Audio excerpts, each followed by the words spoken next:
estamos juntos para a nossa aula de número 3 de Teologia do Antigo Testamento. Eu sou o professor Eduardo Maciel e nós estaremos juntos nessa disciplina, percorrendo, as páginas das Sagradas Escrituras e tentando compreender tudo aquilo que nós recebemos da paternidade de Deus, o Deus do Antigo Testamento, Deus da aliança, entendendo melhor o povo da promessa. Hoje nós não estamos ao vivo por motivo de deslocamento, de viagem.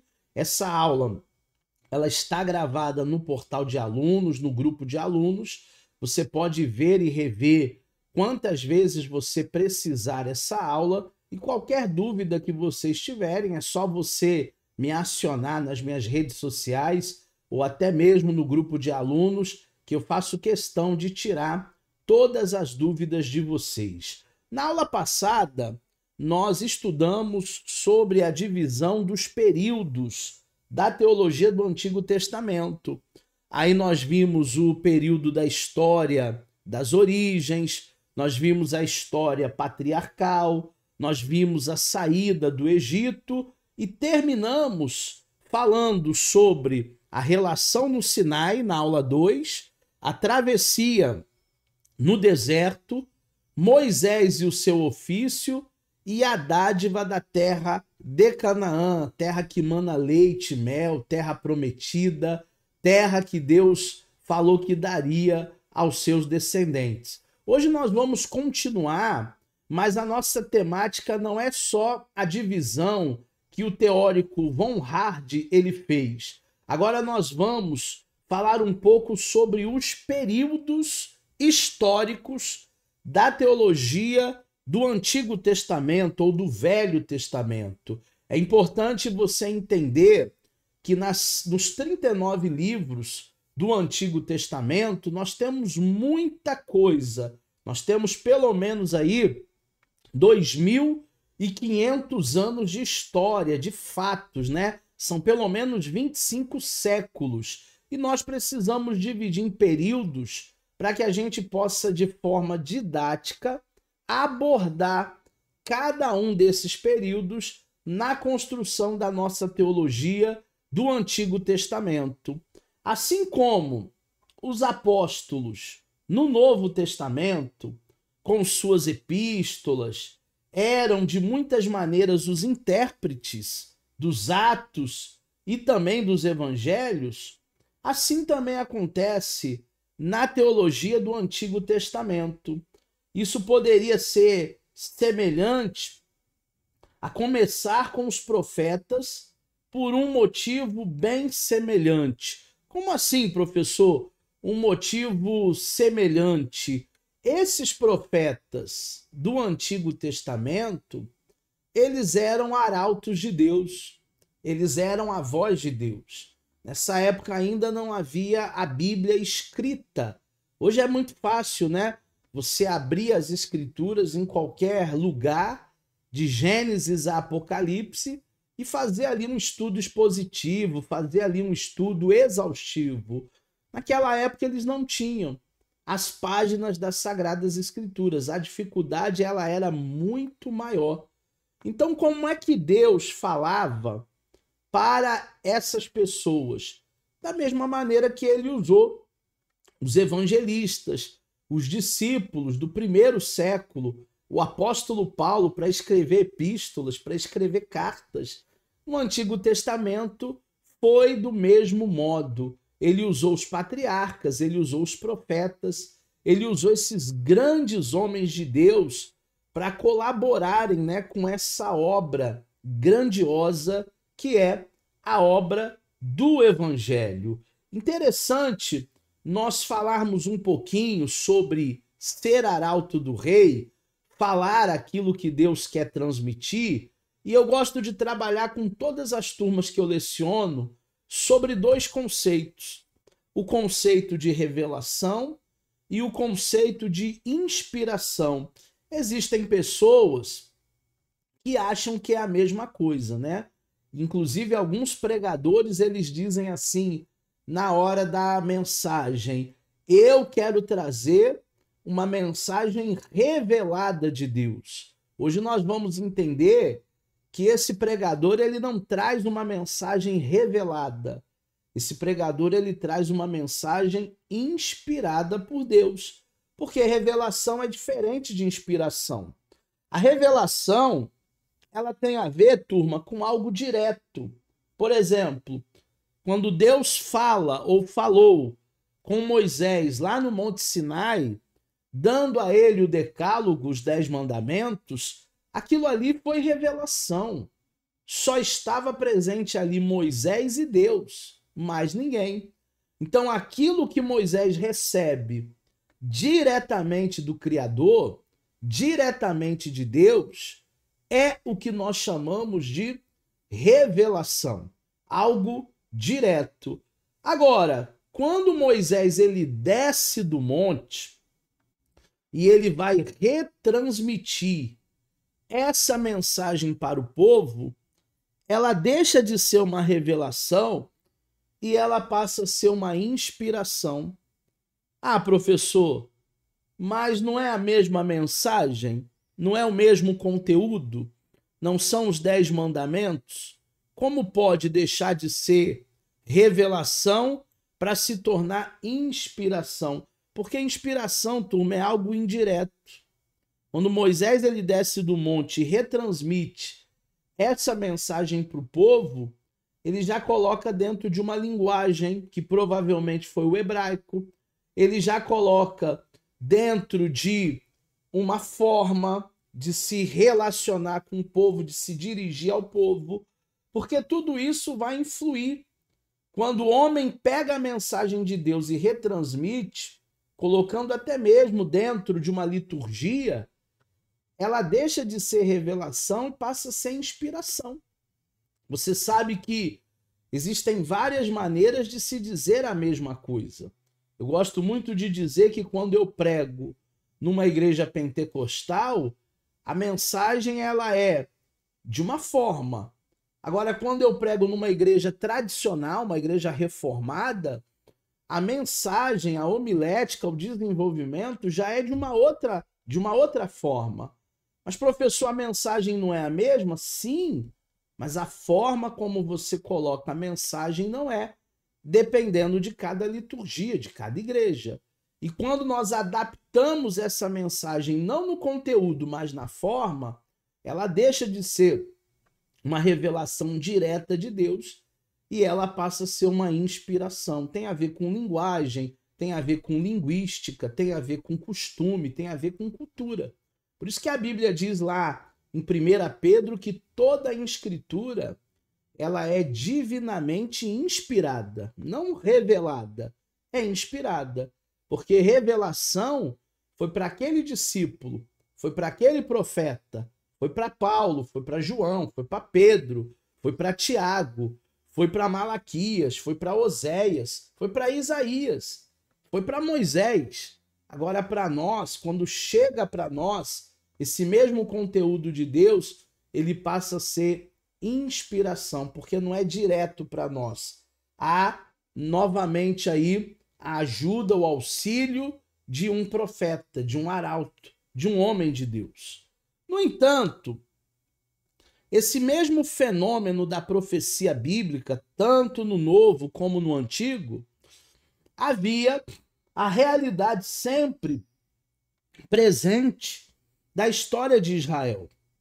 Toda a autoridade ou toda a atividade salvífica de Deus em tempos anteriores tinha de ser reconhecida e confessada antes de alguém poder ver mais firme a revelação adicional de Deus. Devemos, portanto, começar onde começou na história. A história real, a história verdadeira. Entenda aqui que tudo começa na história. A história verdadeira, a história real. Obviamente que vai haver revelações, obviamente que vai haver profecias, mas tudo começa com a história desse povo, povo eleito, povo da promessa, povo que Deus quis fazer deles uma nação, um povo privilegiado. E agora nós vamos estudar, nessa aula de número 3, cada um desses períodos, cada uma dessas eras da história do Antigo Testamento. A primeira era, o primeiro período, sem dúvida nenhuma, é a era pré-patriarcal, ou seja, antes dos patriarcas.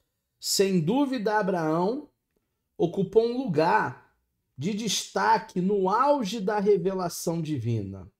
O texto avança da extensão desde a criação e descreve a tríplice tragédia do homem com o resultado da queda, do dilúvio e de Babel.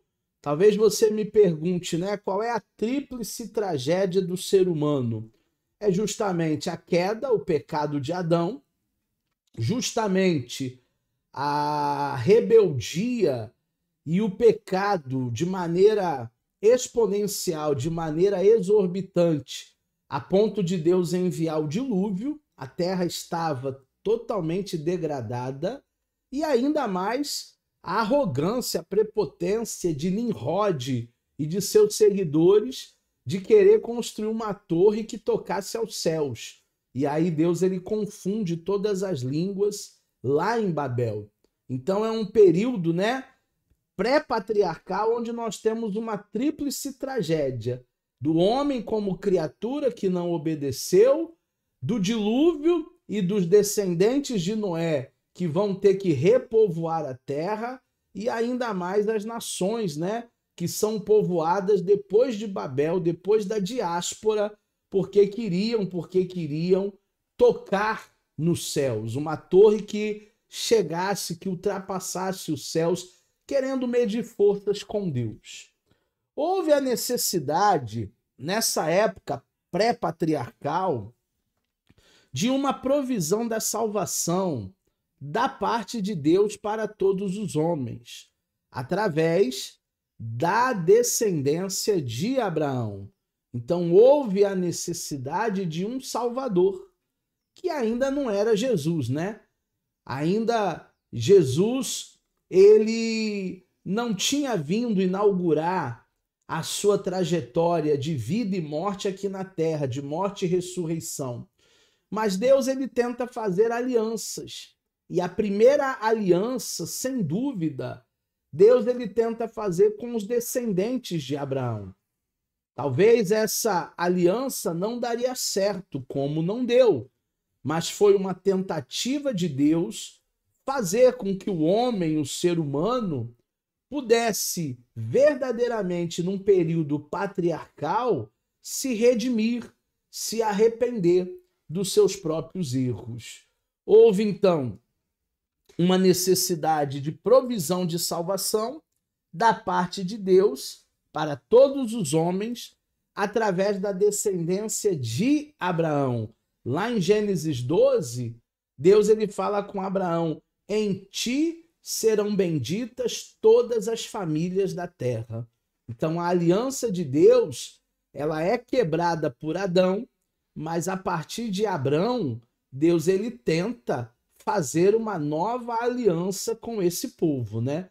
Tentou fazer com Noé, não deu certo. Tentou fazer com os descendentes de Adão, não deu certo. Mas com Abraão, pai da fé, poderia dar certo essa aliança que Deus tentou fazer. A palavra principal na vida dos antepassados de Abraão é bênção. E ela vai ser repetida da parte de Deus várias vezes. Que existia apenas no estado embrionário. No início, trata-se da bênção da ordem criada, a bênção do Criador. E depois passa a ser uma bênção da família como nação, que vai de Adão, né, até Noé. Lembrando que nós estamos ainda na época pré-patriarcal. Então, Abraão ainda ele vai aparecer nesse cenário. Essa bênção, ela ainda é tripla, né? Uma bênção primeiro de ordem da criação, depois uma bênção para a família e depois uma bênção para a nação. Porque Deus ele sempre vai expandir. A bênção de Deus, ela nunca vai ficar concentrada em uma pessoa. A bênção de Deus, ela sempre vai expandir, sempre vai transbordar. E o auge dessa era pré-patriarcal vem com uma quíntupla bênção. Para quem? Para Abraão, lá em Gênesis capítulo 12, sai da tua terra, sai da tua parentela, sai da casa do teu pai, para a terra que eu lhe mostrarei. E em ti serão benditas todas as famílias da terra. Então agora essa bênção incluía a vida do pai Abraão e incluía também as bênçãos não só espirituais, mas também bênçãos materiais. A gente vai ver na era patriarcal, que já é o nosso próximo período que nós vamos estudar, que todos os patriarcas prosperaram, não só espiritualmente, mas eles prosperaram também no sentido de bens materiais. Não lhes faltou absolutamente nada. Terras, gado, ovelhas, filhos, filhas, descendentes. Essa geração, ela é uma geração muito abençoada. E esse é o segundo período, né? A segunda era da aula de hoje. A era patriarcal. Essa era foi tão significante que Deus se anunciava como o Deus dos patriarcas. Presta atenção nesse rótulo, presta atenção nesse título. Deus se apresentava como o Deus dos patriarcas, ou o Deus de Abraão, de Isaac e de Jacó. E aqui a gente não está nem incluindo José, né? Mas José também, ele pode ser incluído como um dos patriarcas. Além disso, os patriarcas eram considerados o quê? Profetas. Eles falavam em nome de Deus. Deus falava com Abraão, Abraão falava com o povo, através de sonhos, através de visões. Deus falava com Jacó, Jacó falava com o seu povo, com a sua descendência, com seus filhos, seus netos, a sua nação. Deus ele falava com Isaac e Isaac retransmitia tudo aquilo que Deus estava tratando com eles. Então, uma grande nação, um grande povo, e esses homens eram considerados profetas. Ainda não tinha a Bíblia impressa, ainda não tinha a Torá. Esses homens eram a voz de Deus. Esses patriarcas eram os arautos de Deus. E aparentemente era porque pessoalmente eles recebiam diretamente por revelação a palavra de Deus. Frequentemente a palavra do Senhor veio a eles de modo direto. Lembra que nós falamos no início da aula? Quando é algo de modo direto, é revelação. Quando é algo de indireto, de modo indireto, é inspiração. Então esses homens, eles ouviam Deus de maneira direta. Deus os revelava. Está lá em Gênesis 12, Gênesis 13, Gênesis 21, Gênesis 22. A experiência que eles tinham com Deus, de intimidade, a maneira como Deus falava com eles, em sonhos, em visões, em revelações, é uma maneira que hoje nós nem presenciamos tanto isso. Não estou dizendo que não exista hoje visão, revelação, uma voz no coração, uma voz audível, sim. Mas eu acho que hoje, muito menos do que naquela época.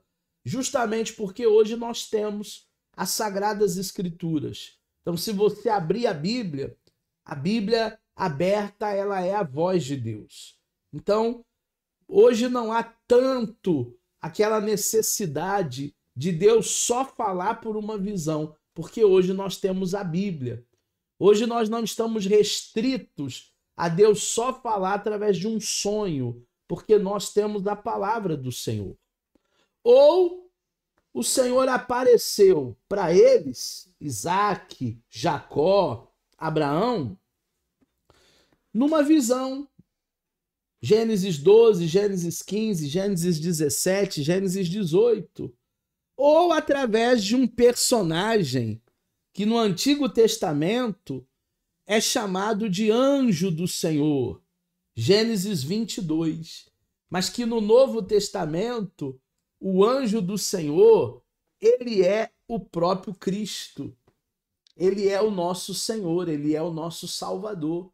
Então é muito interessante você ler o Antigo Testamento e todas as vezes que aparecer lá o anjo do Senhor, você sabe que é o próprio Jesus, que falava com os patriarcas, que dava orientação a eles, e eles, na sua obediência, eles, na sua fé, seguiam, cumpriam fielmente aquilo que Deus estava pré-estabelecendo. Os períodos da vida de Abraão, também de Isaac, também de Jacó e até José, tá? Formam um outro tempo distinto dentro dessa história, dentro desse fluxo, dentro dessa narrativa do Antigo Testamento. Esses três privilegiados da revelação viram, experimentaram e ouviram tanto ou mais durante o conjunto de 2 séculos, representados pela vida deles, combinadas deles, do que todos aqueles que vieram durante milênios anteriores. Então, olha que privilégio eles tiveram de ver Deus através das visões, revelações, experimentarem Deus e ouvirem a voz de Deus.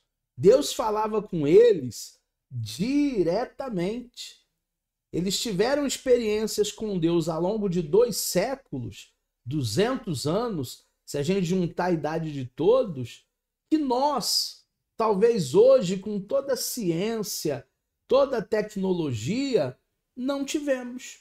Esses homens, eles foram privilegiados e escolhidos por Deus em uma era chamada Era Patriarcal. Como consequência disso, nós podemos, com toda segurança, delinear esse período patriarcal que vai de Gênesis, capítulo de número 12, até Gênesis, capítulo de número 50. Então vai da chamada de Abraão, entenda bem esse período, hein? De 12 a 50. Ele vai da chamada de Abraão até a morte de José do Egito. Por isso que eu incluo, né, um quarto patriarca, porque José do Egito ele faz parte também do desfecho desse período, dessa história e dessa era. Com o nosso segundo período histórico no desdobrar da teologia do Antigo Testamento, exatamente como foi feito por gerações posteriores que tinham o registro escrito das Escrituras. Então, obviamente, depois Deus vai usar Moisés, que foi o autor do Pentateuco, anos depois, numa era depois, para registrar tudo aquilo que Abraão, que Isaac, que José, que o próprio Jacó viveram. Obviamente, a Bíblia ela é o resumo do resumo do resumo do resumo da vida deles. Não está registrado nas Sagradas Escrituras tudo aquilo que Abraão viveu. É muita coisa. Mas aquilo que é importante nós sabermos para considerarmos Abraão o pai da fé, o pai de uma grande nação, isso está registrado nas páginas das Sagradas Escrituras. E isso nós temos hoje, graças a Deus, registrados nas Escrituras. Vamos para o nosso terceiro período? Vamos para a nossa terceira era, na nossa terceira aula de teologia do Antigo Testamento? A era mosaica, a era de Moisés, aquele homem que sai do Mar Vermelho com uma multidão, aproximadamente de 1 milhão de pessoas, e ele tem um grande desafio durante 40 anos. Israel então foi chamado reino de sacerdotes e nação santa, escolhida, separada. Está escrito lá em Êxodo 19:6. Deus, com todo amor, delineava os meios morais, os meios cerimoniais e os meios civis de cumprir tão alta vocação. Qual era a missão de Moisés? Ensinar esse povo a ser povo de Deus. Se fosse hoje, eu diria, ensinar esse povo a ser crente. Porque esse povo não era crente. Esse povo não era povo de Deus. Esse povo ele vem contaminado com toda a cultura e tudo aquilo que eles receberam lá no Egito, turma. Teve muita coisa que eles viveram, receberam no Egito, que agora eles precisavam se libertar da antiga bagagem. Então Deus, com todo o amor, estava delineando esses meios chamados morais, para que o povo entendesse o que é ética. Esse meio cerimonial, para que o povo aprendesse a servir, aprendesse a cultuar, aprendesse a adorar.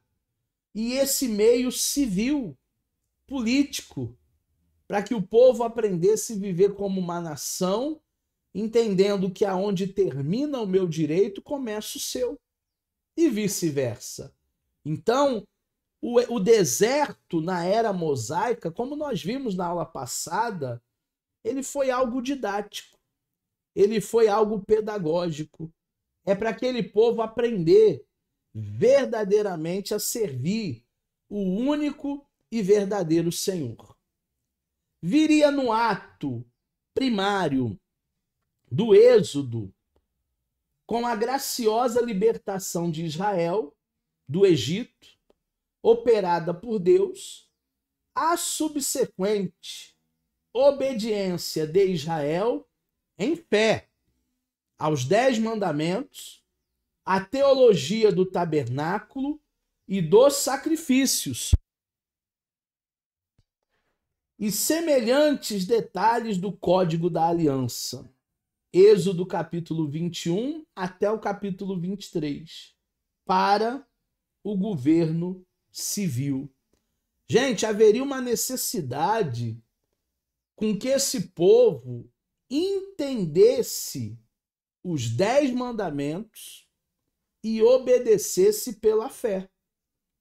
Porque quando existe uma ignorância, então não há regra, não há lei, não há nem pecado, por causa da ignorância.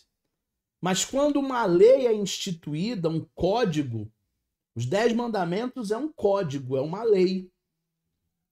Quando uma lei é instituída, o que Deus requer desse povo é obediência. Eu só quero que vocês cumpram isso aqui. Eu só quero que vocês obedeçam isso aqui. E obedecer os 10 mandamentos requeriria fé. Porque quando nós temos fé, nós obedecemos. E quando nós não temos fé, quando nós não estamos muito convictos do Deus em que nós servimos, então nós negligenciamos princípios. E princípios não estão aí para serem quebrados. Princípios estão aí para serem cumpridos. Deus, ele tem riquezas inesgotáveis, porém, princípios inegociáveis. Os princípios de Deus, eles não mudam, turma. Deus, ele não muda. Não há sombra nem variações em Deus. O que ele falou pela sua palavra, ele vai cumprir. Pode demorar um pouquinho. Nós não sabemos exatamente quando, mas o que ele falou, ele cumprirá. Toda discussão quanto ser um povo de Deus se derivava de Êxodo, do capítulo 1 ao capítulo 40, Levítico, do capítulo 1 ao capítulo 27, e de Números, do capítulo 1 ao capítulo 36. Então, o que nós temos como lei, teologia, ensinamento, são os livros de Êxodo, Levíticos e Números, que esse povo deveria colocar em prática toda a palavra do Senhor. Durante essa era inteira, o profeta de Deus foi Moisés. Deus falava com Moisés e Moisés retransmitia de maneira inspirada ao povo. Teve uma vez que Arão e Miriam começaram a querer a atenção de Deus igual com Moisés. Começaram a rivalizar Moisés. Ah, Deus só fala com Moisés? Não. Deus fala com a gente também. Nós somos aptos também, assim como Moisés. E acabou que, por um sentimento de rivalidade, Miriam ficou até leprosa. Miriam teve até que se afastar dos átrios, do santuário, da vila, do povo, do acampamento. Ela teve que se retirar e ficar mais de uma semana separada, com lepra, justamente porque ela se levanta não contra Moisés. Moisés é um homem, assim como eu e você. Mas ela se levanta contra a autoridade do Senhor dada a Moisés, entregue a Moisés. Se Deus ele falava apenas com Moisés naquela época, havia um propósito. Moisés estava ali como um arauto. Moisés estava ali como um profeta. Durante toda essa era mosaica, Deus falava através da boca de Moisés.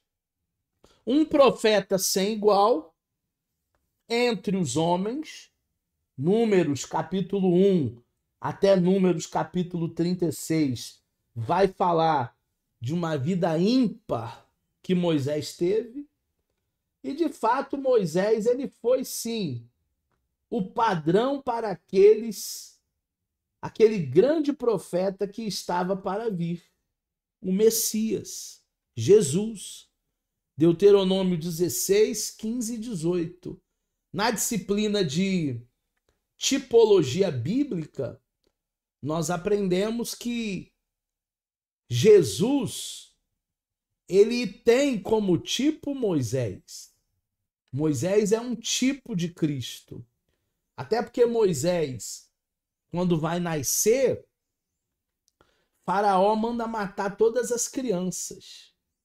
E Jesus, quando vai nascer, Herodes também manda matar todas as crianças. Moisés ele vai para o monte se consagrar a Deus durante 40 dias e 40 noites.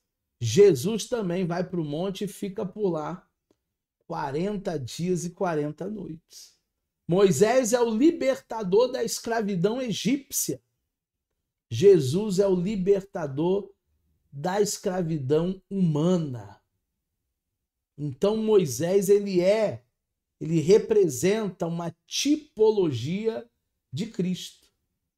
Tudo que Moisés fazia no Egito, no deserto, só apontava para aquilo que o Senhor Jesus ele fez por nós, nos libertando da morte, do pecado e da maldição da lei. Então a era mosaica, ela tem esse grande profeta, ela tem esse grande personagem chamado Moisés. Vamos para mais um período, vamos para mais uma era. Vamos falar agora sobre a era pré-monárquica.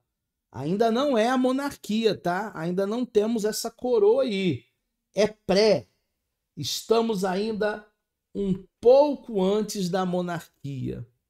Uma das partes da promessa de Deus que recebeu uma descrição detalhada para a conquista da terra de Canaã, essa história estende, né, melhor dizendo, ao longo do período do Juízes, para incluir a teologia das narrativas, da Arca da Aliança, em 1 Samuel, capítulo 4, até o capítulo 7. Então nós temos aqui a teologia da Arca da Aliança.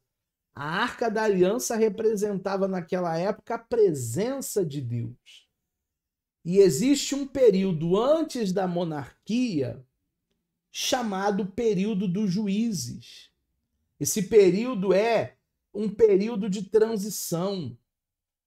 Esse período é um período onde é detalhado com bastante, descrito com bastante detalhes a conquista da terra de Canaã. Várias cidades, várias conquistas, várias batalhas, vários reis de Israel.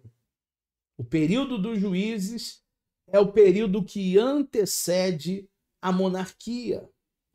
Os tempos se tornaram tão distorcidos nessa época aqui pré-monárquica que em tudo parecia estar tantas mudanças subsequentes devido ao declínio moral do homem e à falta da revelação da palavra de Deus. Como é que o homem estava de mal a pior? 2 gerações depois de Moisés, eles não conheceram a Deus. 2 gerações depois de Moisés. A geração que saiu com Moisés do Egito conheceu Deus e viu cada milagre. A geração futura de Josué também, pela transmissão oral. Mas a terceira geração, que são os filhos, os netos de Josué, eles não conheciam a Deus. Havia um declínio moral do ser humano. Havia uma falta de revelação da parte de Deus. E, de fato, a palavra de Deus nesse período dos Juízes, ela se tornou rara. Naqueles dias em que Deus falou com Samuel. Então Deus ele não aparecia, não se revelava, não se mostrava de maneira tão presente, igual na época patriarcal, igual na era mosaica. Agora Deus começa a ficar em silêncio. Deus começa a ficar em silêncio. Porque até o silêncio de Deus é uma resposta. Até o silêncio de Deus comunica alguma coisa para nós. Tem gente que não percebe, tem pessoas que não entendem, mas o silêncio do Pai comunica várias coisas para nós. Ah, mas por que que Deus não fala com esse povo? Esse povo não quer andar com Deus. Esse povo não quer aliança com Deus. Esse povo julgou que eles poderiam andar sozinhos. Tem pessoas que são assim, né? Até hoje. Tem gente que acha que pode andar sozinho, sem Deus. Esse povo, eles preferiram autonomia. Consequentemente, as linhas de demarcação não se escrevem tão nitidamente, embora os temas centrais da teologia e os eventos chaves da teologia sejam bem registrados historicamente. Então, apesar da gente não ter tanta nitidez nessas narrativas, nessa história, nesse período pré-monárquico, nesse período dos juízes, nós entendemos o que é um povo que não quer saber de Deus. Nós entendemos o que é um povo que virou as costas para Deus. Um declínio moral. O pecado jaz à porta, como o Senhor falou com Caim. A história significante na de Josué, história dos juízes, da e até revelação de Samuel e de Reis, são momentos desse período, reconhecidos pela maioria dos teólogos bíblicos até hoje. Então nós temos uma história em Josué, iniciando em Josué, passando aí pela história dos reis de Israel, com as narrativas de 1º e 2º Samuel, com as narrativas de 1º e 2º Reis. Esse é o período dos juízes. Israel teve vários juízes, alguns bons, outros nem tanto. Esse é o período em que nós estamos da pré-monarquia. O melhor que se pode dizer desse período chamado pré-monárquico é que era um tempo de transição, de mudanças. Toda mudança causa desconforto. O surgimento de exigência de um rei para reinar sobre uma nação que se cansou da sua experiência de teocracia, conforme era praticada por uma nação rebelde. Todas as nações elas tinham um rei físico, humano. E Israel não tinha um rei, porque Deus gostaria de ser o rei de Israel. Feliz a nação cujo Deus é o Senhor. Mas Israel, copiando, inspirando-se nas nações pagãs, quer porque quer, bate o pé, querendo romper com a teocracia. A teocracia é o governo de Deus. Quer um representante melhor para uma nação do que o próprio Deus, turma? Será que existe um representante tão bom como o próprio Deus? Mas eles não quiseram. Eles desprezaram, eles jogaram fora. Nós não queremos Deus. Nós não queremos o Senhor. E aí Deus ele não obriga nada a ninguém. Deus ele deu oportunidade para que esse povo tivesse o seu representante físico. Depois da lei, até Davi, não há avanço teológico nenhum. Nesse período, Deus é revelado como santo, como Espírito Santo. como eterno. A vida de Cristo é mais precisamente predita nos sacrifícios daquele tempo, nas ofertas daquele povo e no propiciatório. E aí eles elegem um representante, um monarca humano. E o primeiro rei de Israel foi uma escolha do povo, não uma escolha de Deus. Foi Saul. Saul, ele não foi um eleito de Deus. Saul, ele foi um escolhido pelo povo. E Deus respeita, porque Deus nos dá livre-arbítrio. É um rei que vocês querem? É uma figura humana que vocês querem? Então, eu darei para vocês um rei. E Deus deu para eles um rei. Nesse momento que Saul, ele é colocado na cadeira de maior destaque da nação de Israel, é iniciada a era da monarquia, que eu coloquei até em plural aqui, né? Das monarquias. Porque existiram vários reis.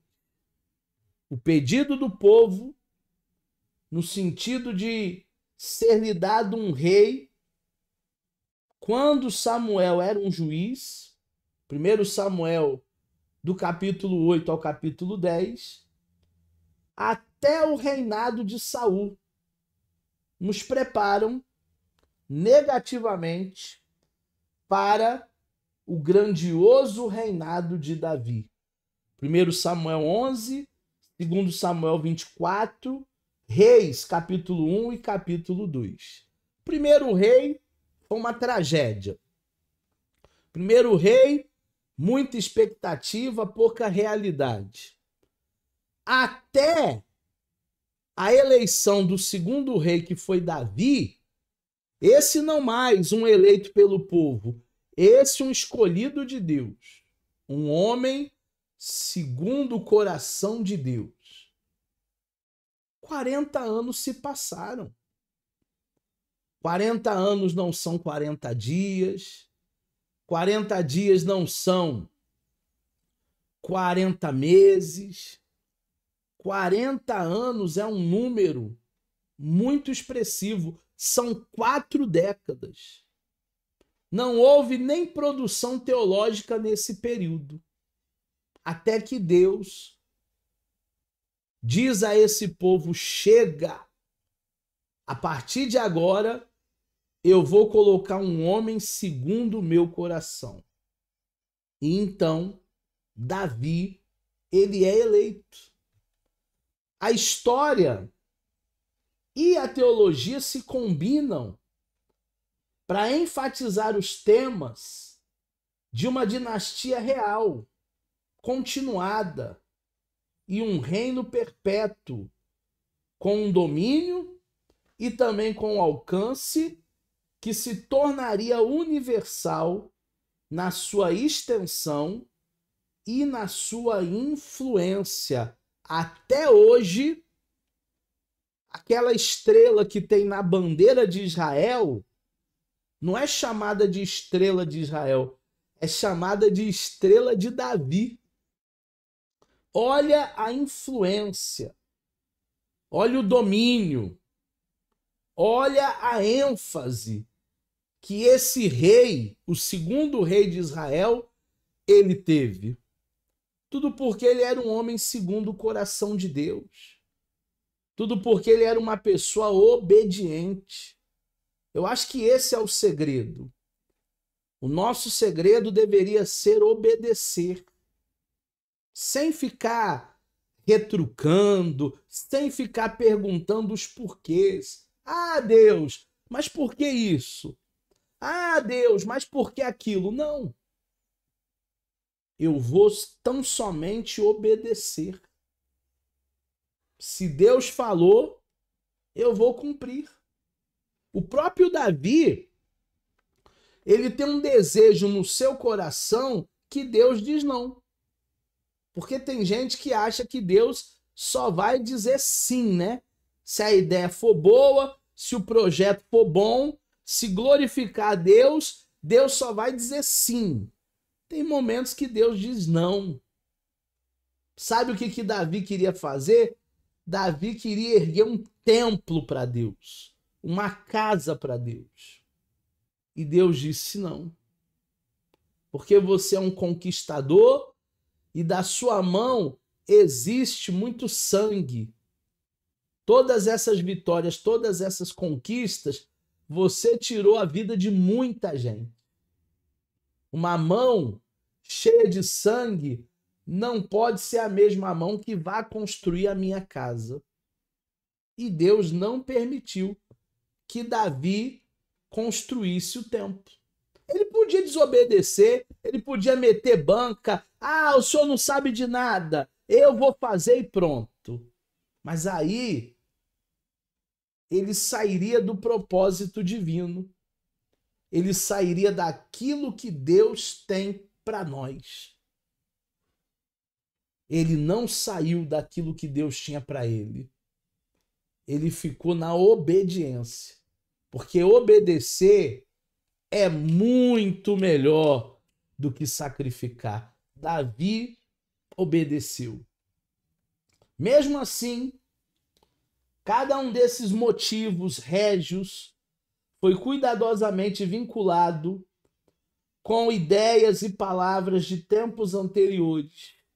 Uma descendência que Deus daria para eles, um nome que Deus daria para eles, que habitava, uma habitação, um lugar de descanso que Deus daria para eles, uma bênção que Deus daria para eles, para toda a humanidade, e um rei que agora reinasse sobre um reino que duraria para sempre. Um reino eterno. Eles recebem um nome, eles recebem uma descendência, eles recebem um lugar de descanso, eles recebem uma habitação e eles recebem uma bênção que povos nenhum da terra recebeu. O povo judeu tem uma bênção especial da parte de Deus. Esse período, essa era da monarquia, é caracterizada historicamente pela prática desenfreada do pecado e também do declínio de Israel. Então, depois que Davi ele sai do reino, o reino vai para as mãos do seu filho Salomão. Só que Salomão ele teve problemas com as suas 700 concubinas e 300 mulheres. Essas mulheres levam Salomão para a idolatria e ele se desvia do propósito. Quando seus dois filhos começam a reinar, Roboão e Jeroboão, o reino divide. Roboão, ele começa a meter os pés pelas mãos. 10 das 12 tribos não resistem àquela pressão. E aí o reino passa a ser dividido, mostrando que agora haveria de ter um grande declínio espiritual e uma prática desenfreada do pecado. Foi nessa era da monarquia, foi nesse tempo monárquico que o declínio espiritual, que a prática desenfreada do pecado começa novamente a alcançar níveis como lá atrás, na época dos juízes, como lá atrás, em Babel, como lá atrás, antes do dilúvio. Os 40 anos de Salomão reinando foram marcados pela edificação do templo. O pai dele foi proibido por Deus, mas Deus permitiu que Salomão construísse o templo. E por outro derramamento da revelação divina. A sabedoria que Salomão recebeu, turma, nenhum ser humano, nenhum governante nesse mundo ainda recebeu. Assim, a lei mosaica pressupunha a promessa patriarcal e edificava sobre ela, assim também, a sabedoria salomônica, que pressupunha também a promessa abraâmico-davídica, a promessa que veio e começa com Abraão, depois se expande para Davi, como a lei mosaica. E o conceito-chave dessa era o temor do Senhor. Uma ideia de que já começou desde a era patriarcal, lá atrás.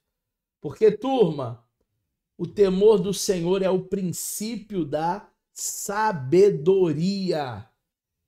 Se alguém tem falta de sabedoria, peça a Deus que dá a todos liberadamente. E não lança em rosto. E não joga na cara. Há momentos da nossa vida que a gente precisa de muita sabedoria do Senhor. Peça a Deus.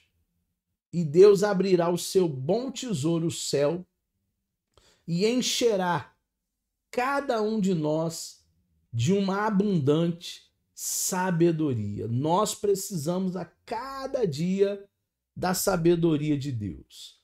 Agora, a casa que Davi queria construir, né? Que na verdade é o Templo de Salomão, e não é aquele de São Paulo não que o Edir Macedo fez, tá? É o Templo de Salomão mesmo, original. Tinha sido estabelecido, sendo assim os profetas poderiam agora focalizar a sua atenção sobre o plano e o reino de Deus no seu alcance mundial.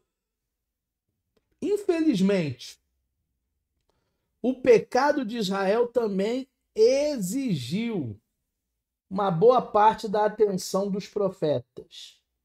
Com essas revelações, o mundo deveria esperar, né? Até que chegasse a plenitude dos tempos, narrada em Gálatas capítulo 4, versículo 4, e também narrada em 1 de Pedro, capítulo 1, versículo 10, até o versículo 12. Então, a casa de Davi, o templo de Salomão, é o grande foco dos profetas. Mas não só isso.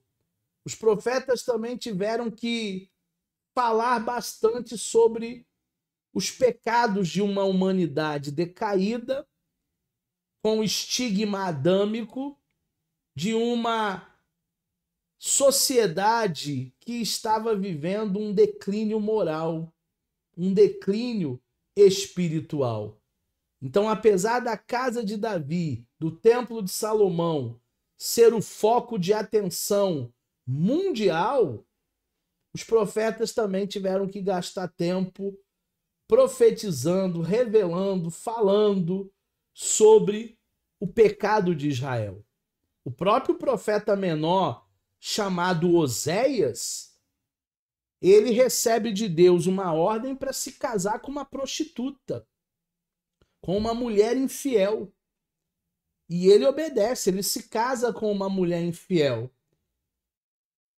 Mas a analogia aqui, a representação, é que essa mulher infiel, essa noiva infiel, era o próprio Israel. Era o próprio povo de Deus. Oséias representava o noivo, Deus. E nós, ou na melhor forma dizendo, Israel, o povo escolhido, a noiva, representava então, infelizmente, a prostituição, outros deuses, outros amores. Israel não era fiel a Deus de maneira exclusiva, como assim o Criador desejaria. Deu para entender a aula de hoje? Aqui estão as minhas redes sociais.